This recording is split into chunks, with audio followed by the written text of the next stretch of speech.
by going to console.cloud.google.com, and you'll see that that will open up a landing page. Now, what you see the first time you access might be a little bit different than this, but none of that really matters right now. What we're really looking for is this button in the top right corner that says Activate Cloud Shell. So we're going to click that button, and if this is the first time you've activated this for a while, it's going to take a minute, but if you've done it recently, it'll be a bit faster. They just they put the resources sort of in warm standby so that you can save the resources necessary, but they're there when you need them. So once you come into this, you'll see you have a nice little command line. It's just a normal Linux VM that you have here. It's kind of low power, but it'll work for our development purposes.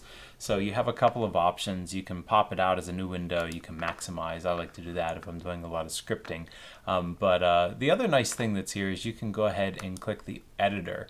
Now, this is a simple online editor that'll give you the ability to write and run code. So we're going to write a little bit of code using this online editor. I can right click over here in the left area. Now, I got a couple of folders that you probably don't have on your system, but I'm going to click New File, and we're going to call this first.py. And in this first.py file, we're just going to do a very simple command. We'll say print, hello world, because I guess that's what you do. It's you have to have a hello world program first. So we save this file, and then we can go right back over to our terminal, and we should see that file there, first.py.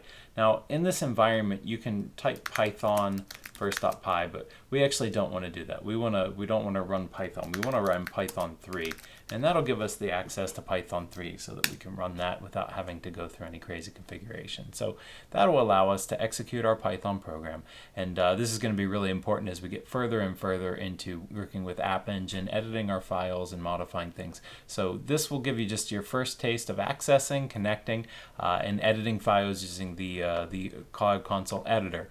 So we're going to keep doing this throughout the semester. Just wanted to show it off, but thanks for watching this one, and we'll get a little bit further in the next video.